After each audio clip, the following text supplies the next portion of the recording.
The Vortillian High Command had seen a lot in their 3,000 years of galactic dominance. They had crushed rebellions, absorbed civilizations, and turned entire star systems into mining operations. But nothing, absolutely nothing, had prepared Admiral Krell for what was sitting outside his viewport right now. That cannot be real, he whispered, all four of his eyes widening in disbelief. Commander Thex, his second-in-command, was frantically tapping at the holographic display, her scales turning from emerald to a sickly yellow, a sure sign of absolute terror among her species. Sir, the sensors are going insane. That vessel's energy signature doesn't match anything in our database. It's reading as well impossible. Krell leaned forward in his command throne, mandibles clicking nervously. The ship hovering before them was sleek, deadly, and utterly bizarre. It bristled with weapons that seemed to defy the known laws of physics. Cannons that hummed with contained fury, hull plating that somehow absorbed their scanner beams, and an engine configuration that made his head hurt just looking at it. Where did it come from? He demanded. Sector 97 Alpha, sir. The restricted zone. Oh no. Oh no. No. No. The human zone? Krell's voice cracked slightly. He wasn't proud of it. Thex nodded slowly, her expression suggesting she'd rather be anywhere else in the galaxy. Perhaps inside a black hole. That would be preferable. The humans. Those ridiculous, backwards mammals from that water-soaked rock they called Earth. The species that had been quarantined for the last 50 cycles after they'd launched their first primitive warp probe. The Galactic Council had all agreed that humans were too volatile, too unpredictable, too absurdly reckless to be allowed into civilized space. And now, one of their warships was sitting outside his fleet. A fleet, mind you, that consisted of 47 battle cruisers, each capable of glassing a planet. Sir, they're hailing us. They're what? Krell nearly fell out of his throne. They're hailing us? Who do they think they are? Should I answer? Do I have a choice? He snapped, smoothing down his ceremonial robes. At least he'd look dignified when they inevitably killed him. Put them through. The view screen flickered, and Krell found himself staring at a human female. She had short red hair, sharp green eyes, and a smile that could only be described as predatory. She was wearing some kind of military uniform, dark blue with silver insignias that probably meant something threatening in human culture. Greetings, Admiral Krell of the Vortillian Empire, she said cheerfully. Her translator was working perfectly, which somehow made everything worse. I'm Captain Mallory Quinn of the Earth Defense Coalition ship Defiance. Lovely day for a standoff, isn't it? Krell's mandibles clicked furiously. Was she mocking him? She was absolutely mocking him. Your presence here is a violation of 17 galactic treaties, he managed to say, trying to sound authoritative. You will power down your weapons and prepare to be escorted back to your quarantine zone immediately. Quinn's smile widened. Yeah, about that. We've decided we're done with the whole quarantine thing. Turns out, we don't really like being told what to do. It's kind of our thing, you know? Your thing? Krell sputtered. You cannot simply decide to ignore galactic law. Watch us, Quinn said, leaning back in her chair with infuriating casualness. See, while you all were busy congratulating yourselves on keeping us contained, we've been busy. Very busy. Turns out, when you tell humans they can't do something, they get creative.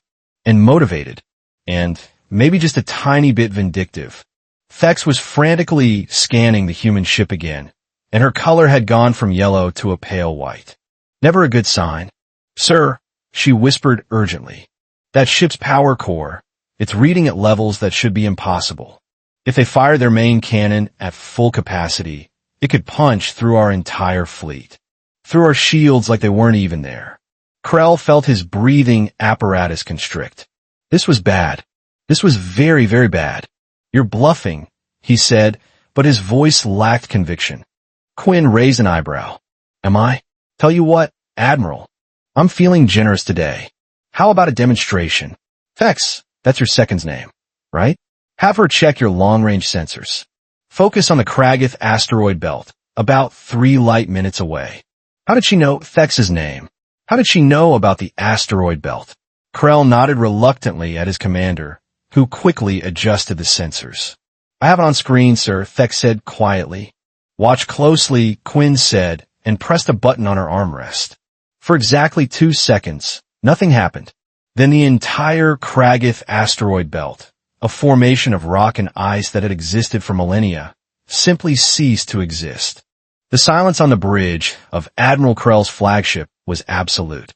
43 crew members, representing 12 different species, all masters of their respective fields, stood frozen in place like statues. The only sound was the faint hum of the life support systems and someone's breathing apparatus wheezing in shock. That was Thex stammered, her scales now cycling through colors so rapidly she looked like a malfunctioning light display. That was 40,000 cubic kilometers of solid matter. Gone. Just gone. Captain Quinn was still smiling on the view screen, looking about as concerned as someone discussing the weather. Pretty neat, right? We call it the horizon cannon. Took us about 20 years to figure out the math. Turns out, when you tell a species they're too dangerous to join galactic civilization, they have a lot of free time to work on their weapons technology. Krell's primary heart was hammering so hard he thought it might explode. His secondary heart wasn't doing much better. This is an act of war. You have just demonstrated a weapon of mass destruction in neutral space. The entire Galactic Council will hear of this. Oh, they already know, Quinn said casually, examining her fingernails. We sent them the same demonstration about 3 hours ago. Why do you think your fleet was ordered to intercept us? They want to see if you could stop us.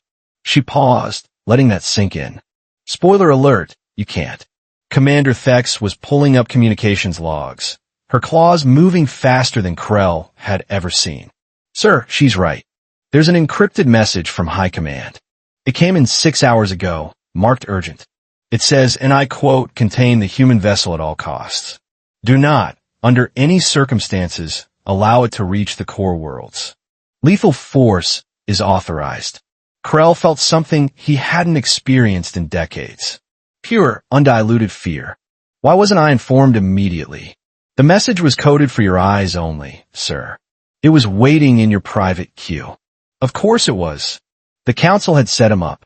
They'd sent him out here as a test, knowing full well what might happen. If he succeeded, wonderful.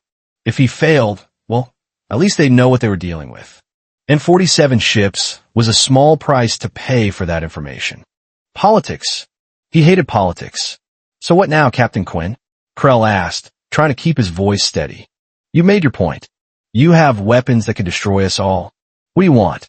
Territory? Resources? Do you plan to conquer the galaxy? Quinn laughed. Actually laughed. It was not a comforting sound. Conquer? Admiral, please. We don't want to conquer anyone. That sounds like way too much paperwork. No, we want something much simpler. We want a seat at the table. We want to trade, to talk, to be part of this whole galactic community thing you've got going. And we want you to stop treating us like dangerous children. But you're dangerous, Krell protested, gesturing at the empty space where the asteroid belt used to be. You just proved it. Everyone's dangerous, Admiral. The Korthans have planet crackers.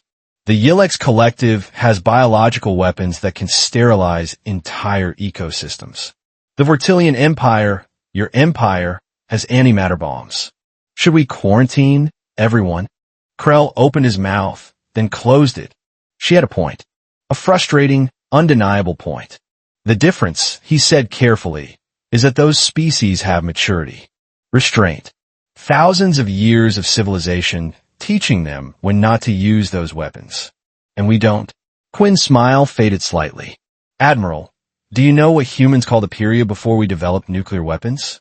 We call it all of recorded history. Do you know what we call the period after we develop them? We call it 70 years of not using them in war. Not once. Despite having thousands of them, despite dozens of conflicts, despite every reason and opportunity, we chose not to. She leaned forward, her green eyes intense. You think we're reckless? We're the species that invented weapons that could destroy our own planet and then decided not to use them. We're the species that looked at the stars and said, we're going there, even though we had no idea what was waiting for us. We're the species that was told to stay in our corner of space and spent 5 decades building ships like the Defiance just to prove we belonged out here. Krell was quiet for a long moment. Around him, his crew was watching, waiting to see what he would do. Attack, and they'd all die. The human ship would tear through them like they were made of paper. Retreat, and he'd be court-martialed for cowardice, assuming he even made it back to report. Or option 3. Commander Thex, he said slowly. Open a channel to High Command. Maximum encryption. Yes, sir. He looked back at Quinn. You want a seat at the table? Then you're going to have to earn it the hard way. Through diplomacy, through proving yourselves, through following the same rules everyone else follows. We can do that, Quinn said, as long as those rules are fair. They are, Krell said, surprising himself by meaning it. Mostly. There's room for improvement. Quinn's smile returned. Then I think we can work together, Admiral. How about you escort us to the nearest council station? Make it official. Show the galaxy that the Vortillian Empire was smart enough to make peace instead of starting a war they couldn't win. Krell's mandibles clicked in what might have been amusement. You're manipulative. We're human, Quinn said. It's kind of our thing. And somehow, despite everything, despite the fear and the impossible weapons and the complete upheaval of everything he thought he knew, Admiral Krell found himself laughing. The galaxy was about to get very, very interesting. So what did you think? Did this story surprise you? Let me know your thoughts in the comments below. If you enjoyed this sci-fi story, please hit the like button. It really helps the channel grow. And don't forget to subscribe for more mind-blowing science fiction stories every week. Turn on the notification bell so you never miss an upload. Thanks for watching, and I'll see you in the next story.